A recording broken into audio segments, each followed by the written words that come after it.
Welcome to Sailing El Jaleo. I am a mid-40-year-old who in my early 40s became disillusioned with modern society and all of its promises and pitfalls. Feeling that life was getting a little too boring, I decided to do the logical thing, which is to buy a 40-year-old sailboat and spend the next 3 or 4 years converting it into a long-range, off-grid sailing vessel. Or it might have just been a midlife crisis, who knows. From there, I enlisted the help of my trusty crew, and we've been spending the last 3 years going up and down the east coast of the United States, learning how to sail, learning how to read charts, how to navigate, how to read tides, and basically just how to survive on a sailboat. From here, we plan on spending one more summer up north, doing one last round of upgrades before finally escaping the United States in late 2024 or early 2025. These are our adventures. Feel free to come along if you'd like. As we made our way through the beautiful salt marshes of Georgia, we were rapidly closing in on Savannah, and that meant making our twice-a-year pilgrimage through Hell Gate. And this year we got there right around low tide, so it was an exercise in managing risk as we gained more and more information as time went on. So we might as well go ahead and get right into it. You okay, P-Dubs?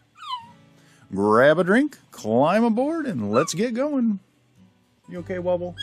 Okay, Wubs. Trying to do some recording, Wubble.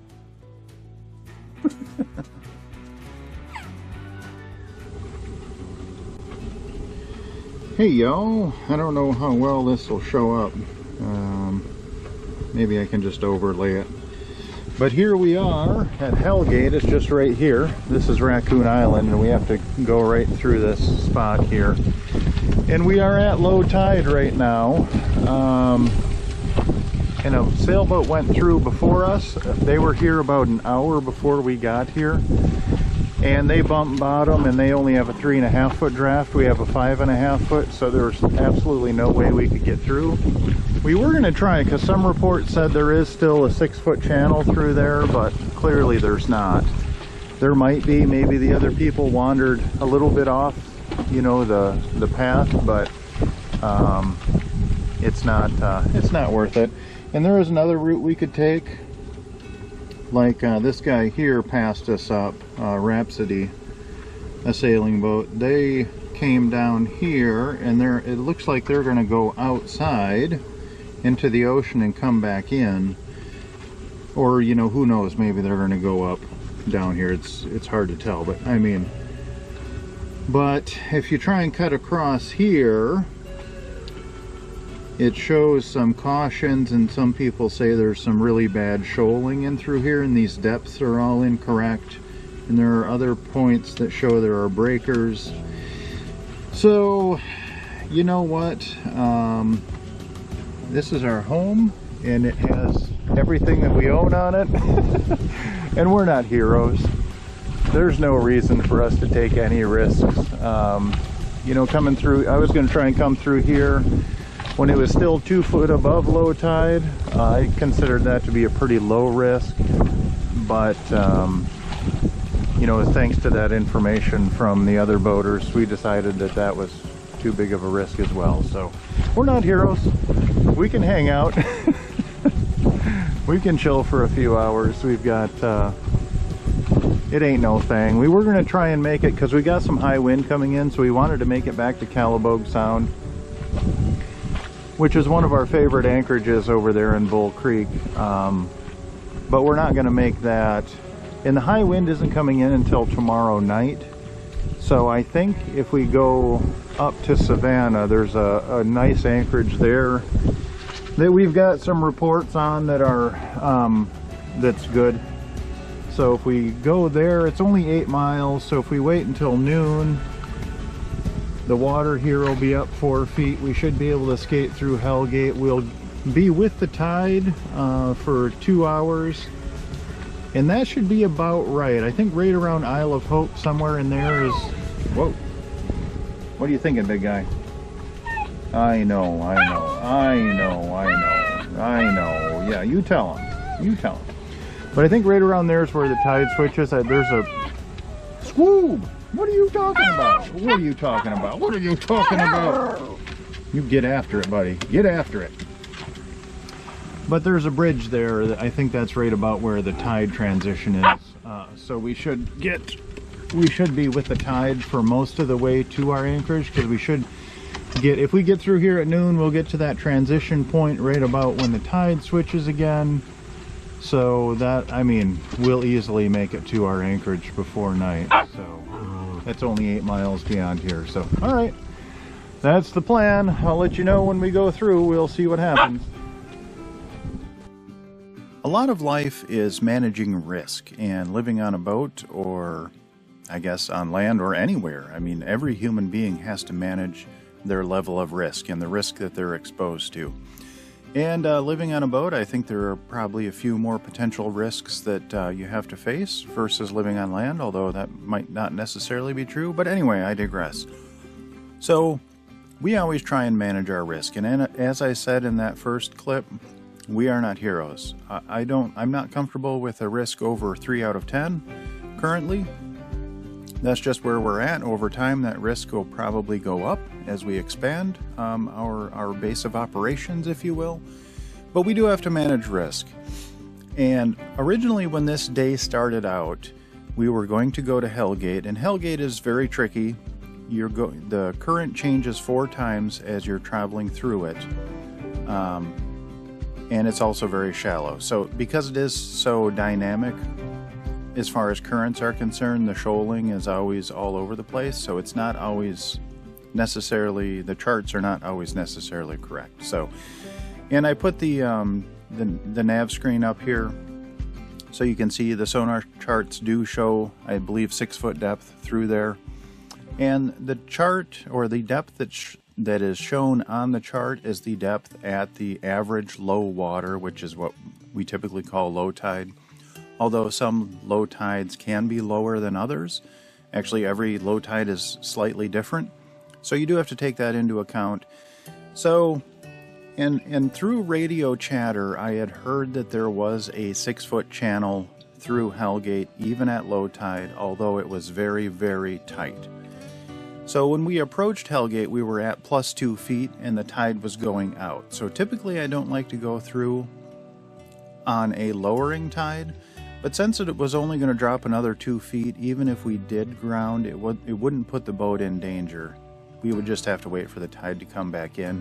Now if we were at plus 4 feet or plus 5 feet above low tide and we grounded while the tide was going out, then we would be in trouble, because the boat would tip to the side. It would, as the water level dropped another 5 feet, and then when the tide came back in, if we were on our side, we would be in trouble. So, but 2 foot was a manageable risk. And since current radio chatter had said that there was a path through, I deemed that was an acceptable risk. So as we were approaching Hellgate, we were at plus 2 feet, and there was a boat I could see just barely in the distance, and they were about an hour ahead of us, maybe 45 minutes. And they made it through in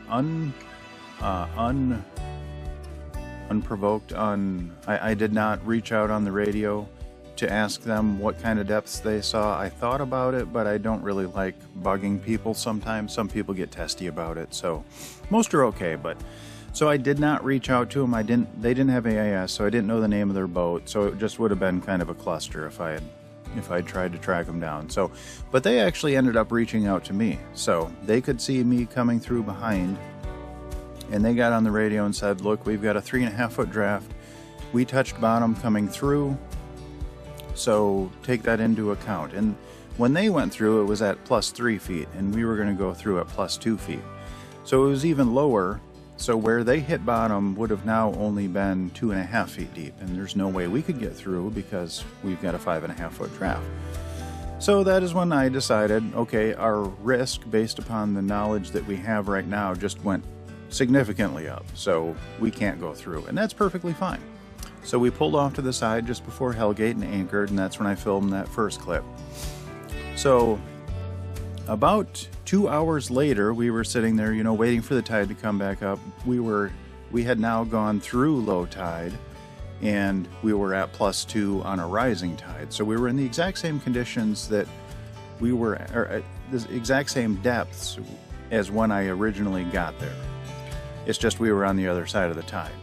And then a powerboat or a cabin cruiser came through and they zipped right through. And they were on AIS, they passed me, I could see them, we waved. So I was comfortable reaching out to them, I knew the name of their boat, so I got on the radio, I'm like, you know, what kind of depths did you see going through there? And they're like, oh, we saw at least 8 feet the whole way through. So okay, now I have new information. And that new information confirmed what I had heard, that there was a 6-foot channel, albeit a narrow one, going all the way through there. So now the risk just went down. You know, the risk calculation. It was a tight channel, but I thought I could get through there. So we pulled anchor and we went through, and that's what you're watching now. And, you know,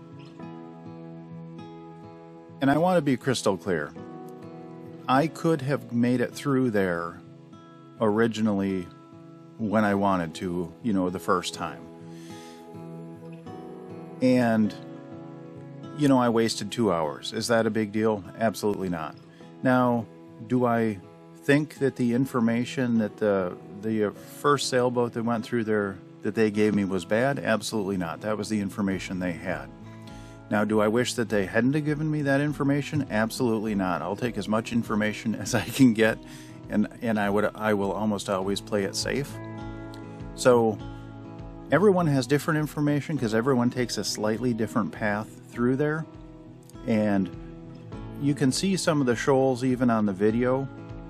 When I'm looking to the west, you can see the shallow areas, and I had polarized sunglasses on so you could actually see it right next to the boat, those shallow areas. And if you get outside of that channel even just a little bit, you can ground.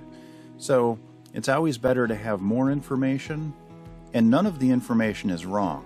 You know, that a lot of people get pissed off saying, oh, you know, they were out of the channel, you know, screw them, they shouldn't have given me that information. No, that's not it at all. That was the information they had. They were awesome that they reached out to me and shared that, and I would never, ever, you know, ever turn my back on information like that. So that is wonderful. Now, I could have gotten to my destination 2 hours earlier. We could have avoided some of the wind that was coming in. So am I bitter about that? Absolutely not. Would I have wanted things to play out any different? Absolutely not. You know, it's really cool that those people took it upon themselves to reach out to me and relay that information. And I will never ever get mad at someone giving me the information they have when they're concerned about us. As far as I'm concerned, that's awesome. And that's the best part of boating, when people do that, when they look out for each other. So all around, it all worked out great. Yeah, we burned a couple of hours, but who cares? Our risk factor changed throughout the day. We went from acceptable risk to unacceptable risk to acceptable risk, you know, all within the span of a few hours.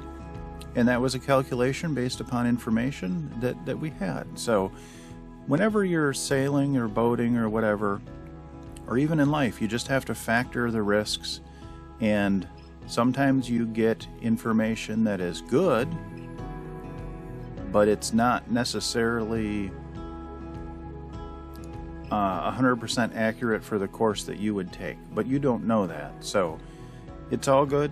I'm glad those guys reached out to me, even though we could have made it through there at +2 on a descending tide. Doesn't matter. I'm glad they reached out. I'm glad they gave me the information, and I hope that happens again in the future.